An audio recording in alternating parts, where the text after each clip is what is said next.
اعوذ باللہ من الشیطان الرجیم بسم اللہ الرحمن الرحیم کل من کل سب کل من وہ جو من موصول ہے، من کا معنی وہ جو،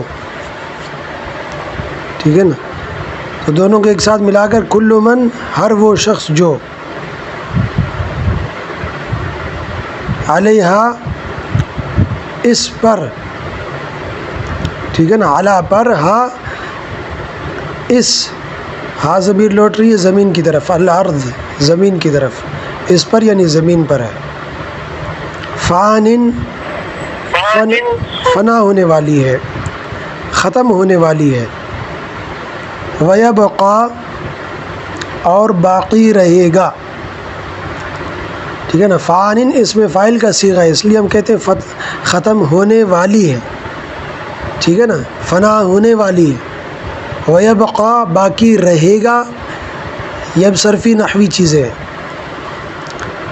فعل مضارع ہے، مستقبل کا ترجمہ کیا جائے گا، ویبقا اور باقی رہے گا، اور باقی جیسے کہ ترجمہ کیا گیا، وجہ کہتے ہیں چہرے کو، وجہ عربی میں چہرے کو کہا جاتا ہے، ٹھیک ہے نا، تو یہاں چہرہ بھی کر سکتے ہیں ترجمہ، لیکن یہاں مراد ذات ہے، ٹھیک ہے نا، سلیس ترجمہ میں ہم ذات کر لیں گے، وجہ چہرہ، ربی کا تیرے رب کی، ٹھیک ہے نا، رب کاف تیرے، ٹھیک ہے نا، وجہ ربی کا تیرے رب کی، تیرے رب کا چہرہ یا تیرے رب کی ذات، وجہ کا معنی چہرہ کر لیں یا ذات کر لیں، ٹھیک ہے نا، مراد ذات ہی ہے، کیونکہ اللہ رب العزت کا کوئی چہرہ نہیں ہے، ذو الجلال، ذو اس سے پہلے گزر چکا ہے، ذو کا معنی والا، ذو الجلال جلال والا، جلال یعنی عظمت، بزرگی والا، ٹھیک ہے نا، جلال کے معنی یعنی عظمت کی آخری حد، ٹھیک ہے نا، بزرگی کی آخری حد، جس کے بعد کوئی اور بزرگی نہ ہو، جس کے بعد کوئی اور بلندی نہ ہو، کوئی اور عظمت نہ ہو، کوئی اور مرتبہ نہ ہو، وہ بزرگی، وہ بلندی، وہ عظمت، ٹھیک ہے نا، جلال عظمت کی آخری حد، بزرگی کی آخری حد، یہ میں نے سمجھانے کے لیے مکمل سمجھا دیا، ٹھیک ہے نا، آپ اتنا کہے بزرگی والا، عظمت والا، والاکرام اور اکرام والا، عزت والا، ٹھیک ہے نا، عزت دینے والا، اللہ تعالیٰ عزت عطا بھی کرتا ہے اور باشرف چیزیں بھی عطا کرتا ہے، والاکرام، اکرام عزت والا، فبأي پس کون سی اعلیٰ نعمتوں کو ربکم اپنے رب کی تکذبان جھٹلاؤ گے تم دونوں سے مراد انس و جن ہے، انسان اور جنات، تثنیہ کا صیغہ ہے، تکذبان تم دونوں، یسألہ سوال کرتے ہیں، سوال کرتے ہیں وہ، اس سے سوال کرتے ہیں یعنی مانگتے ہیں، ٹھیک ہے نا، سوال کرتے ہیں یعنی مانگتے ہیں، تو ترجمہ ہم کریں گے مانگتے ہیں، یسألو مانگتے ہیں وہ، اس سے، وہ مانگتے ہیں،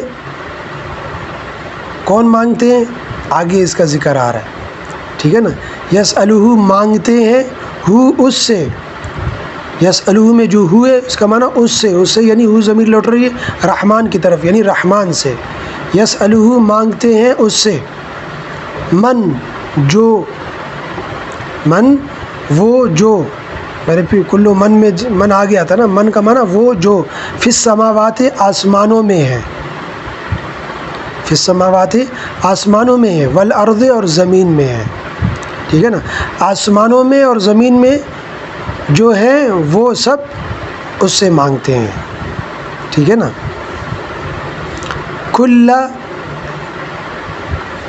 کل ہر، ابھی کلو آ گیا تھا، کل ہر یومن دن،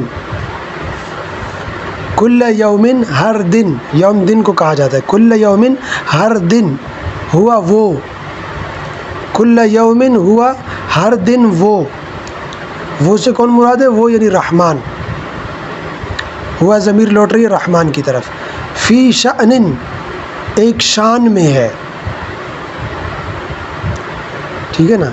یہاں مفتی صاحب نے ترجمہ کیا کسی اہم کام میں ہے، فی شأن کسی اہم کام میں ہے، تو مراد یہی ہے تو اس نے مرادی ترجمہ کر لیا.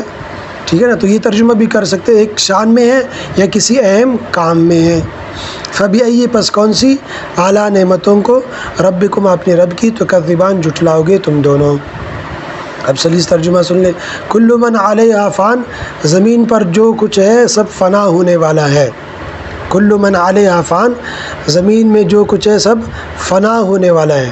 وَيَبْقَى وَجْهُ رَبِّكَ ذُو الْجَلَالِ وَالْإِكْرَامِ، اور صرف تیرے رب کی ذات باقی رہے گی جو عظمت و عزت والی ہے.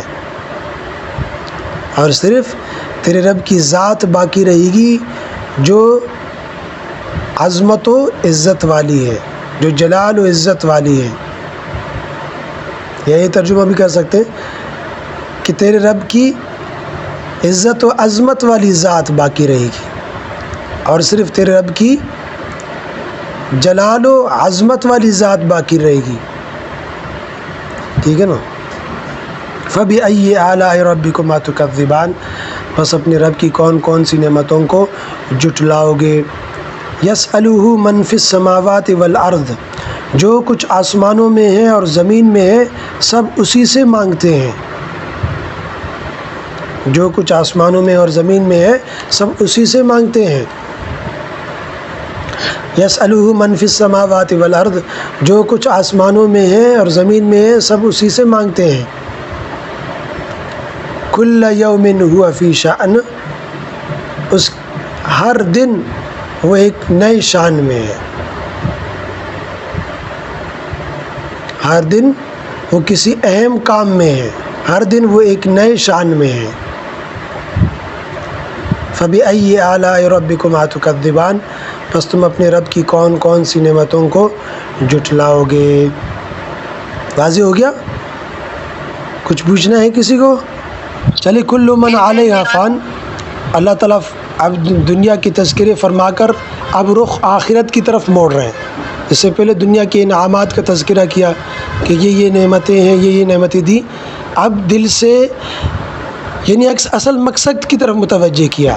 اصل مقصد یہ نعمتیں نہیں ہیں، ان نعمتوں سے فائدہ اٹھانا ٹھیک ہے، فائدہ اٹھائیں، لیکن مقصود آخرت ہے. یہ سب کچھ فنا ہونے والا ہے، اس میں دل نہ لگ جائے. ان کو استعمال کریں، فائدہ اٹھائیں، لیکن دل لگی نہ کریں، دل نہ لگ جائے ان چیزوں میں. تو فوراً ان کی حیثیت، ان کی حقیقت کی طرف متوجہ ہو گیا.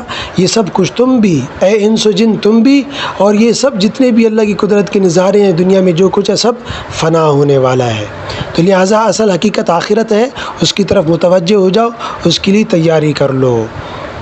تو کل من علیہا فان، زمین میں جو کچھ ہے سب فنا ہونے والا ہے. تو یہ بھی وَيَبْقَى وَجْهُ رَبِّكَ ذُو الْجَلَالِ وَالْإِكْرَامِ، اور تیرے رب کی ذات ہی باقی رہے گی جو جلال والی ہے، بزرگی والی اور عزت والی ہے. ایک اللہ باقی رہے گا، یہ دنیا ختم ہو جائے گی، ایک اور دنیا اللہ تعالیٰ قائم کرے گا. فَبِأَيِّ آلَاءِ رَبِّكُمَا تُكَذِّبَانِ، اپنے رب کی کون کون سی نعمتوں کو جھٹلاؤ گے. تو یہ بھی اللہ کی ایک نعمت ہے. ٹھیک ہے نا. دنیا کا فانی ہونا اور پھر فنا کے بعد ایک اور زندگی اور لمبی زندگی، اور اس میں مومنوں کے جو مومنوں نے جو مشقتیں دنیا میں اٹھائی ہیں، محنتیں کی ہیں، مجاہدے کیے ہیں، ٹھیک ہے نا، تکلیفیں اٹھائی ہیں، اس پر ان کو جزا دینا اور ہمیشہ کے انعامات دینا، ہمیشہ کی جنت عطا کرنا. تو یہ بھی اللہ کی نعمت ہے، اللہ کی مہربانی ہے. ٹھیک ہے نا. اور پھر جو ظالم ہے دنیا نے، جنہوں نے مومنوں کے ساتھ ظلم کیا، ناانصافی کی، ان کو سزا دینا، یہ بھی اللہ کی طرف سے مومنوں پر ہی مہربانی ہے. ورنہ مومن تو اس پر دل دکھتا نا کہ ہمارے ساتھ دنیا میں ظلم کرتے رہے، ان کا بدلہ ہی انہیں نہ ملا، ان ظلم کا انہیں سزا ہی نہ ملی. تو یہ بھی تو گویا کہ اللہ کے عدل نہ ہوا نا، اللہ کی مہربانی. تو یہ بھی اللہ کا عدل ہے، یہ بھی اللہ کی ایک مہربانی ہے کہ ظالم کو اس کے ظلم کی سزا دے گا. تو قیامت اللہ کا قائم کرنا یہ بھی اللہ کی مہربانی ہے، اللہ کی ایک نعمت ہے. یسألہ من فی السماوات والارض، زمین و آسمان میں جو کچھ ہے سب اسی سے مانگتے ہیں، یعنی اسی کے محتاج ہیں. آسمانوں میں بھی جو کچھ ہے سب اسی کے حکم کے محتاج ہے، زمین میں بھی جو کچھ تمہیں نظر آ رہے ہیں سب اسی کے حکم کے محتاج ہے. مانگتے بھی اس سے ہیں. جیسے کہ سورہ نساء میں ہم نے پڑھا تھا کہ سورج جب نکلتا ہے غروب ہوتا ہے، پھر دوبارہ نکلنے کے لیے اللہ کے سامنے سجدہ ریز ہوتا ہے، اللہ تعالیٰ سے مانگتا ہے، پوچھتا ہے، سوال کرتا ہے کہ میں دوبارہ نکلوں نہ نکلوں۔ تو دنیا کائنات کی ہر چیز، درخت سے پتا گرتا ہے وہ بھی اللہ سے پوچھتا ہے کہ میں گروں نہ گروں، ٹھیک ہے نا۔ جو کچھ پھل پھول پودے زمین سے نکلتے ہیں اللہ سے پوچھ کر نکلتے ہیں، اللہ کے حکم سے نکلتے ہیں، یہ ہمارا یقین بننا چاہیے، ٹھیک ہے نا۔ تو زمین آسمان میں جو کچھ ہے وہ سب اللہ کے در کے سوالی ہیں، اللہ کے حکم کے محتاج ہے، اللہ ہی سے مانگتے ہیں۔ تو اے انس و جن، تم بھی اللہ ہی سے مانگو، اللہ ہی کی طرف متوجہ ہو جاؤ۔ اب ایک اور ضمن میں ایک بات میں کرتا ہوں، آج کل ہمیں کوئی مسائل درپیش آتے ہیں نا، ہماری توجہ عاملوں کی طرف جاتی ہے، اللہ سے رجوع ختم ہی ہو گیا، اللہ سے مانگتے ہی نہیں، رجوع ہی نہیں کرتے، اور ہمیں صبر ہی نہیں ہے، فوراً عاملوں کی طرف جاتے ہیں۔ اللہ سے مانگے اور مانگتے رہیں جب تک مسئلہ حل نہ ہو۔ کل یوم ہوا فی شان، ہر دن یعنی ہر وقت، ہر دن یعنی ہر وقت اللہ تعالیٰ ایک شان میں ہے، ایک اہم کام میں ہے، ٹھیک ہے نا۔ ہر وقت کسی نہ کسی کام میں مصروف ہے، کسی نہ کسی اپنی صفت کا مظاہرہ اللہ تعالیٰ دنیا میں فرما رہے ہیں، کسی کو پیدا فرما رہے ہیں، کسی کو موت دے رہے ہیں، کسی کو شفا دے رہے ہیں، کسی کو بیمار کر رہے ہیں، کسی کو بلندیاں عطا فرما رہے ہیں، کسی کو پستی میں گرا رہے ہیں، کسی کو امیر کر رہے ہیں، کسی کو غریب کر رہے ہیں، کوئی وزیر اعظم بن رہے ہیں، کوئی جیل میں جا رہا ہے، ٹھیک ہے نا۔ تو یہ سب اللہ کی مرضی سے ہے، اللہ کے ارادے سے ہو رہا ہے، ٹھیک ہے نا۔ تو اللہ تعالیٰ یعنی ہر وقت اہم کام میں ہے، اپنی صفت کا مظاہرہ کر رہے ہیں، ٹھیک ہے نا۔ فَبِأَيِّ آلَاءِ رَبِّكُمَا تُكَذِّبَانِ، اللہ تعالیٰ کی کون کون سی، اپنے رب کی کون کون سی نعمتوں کو جھٹلاؤ گے۔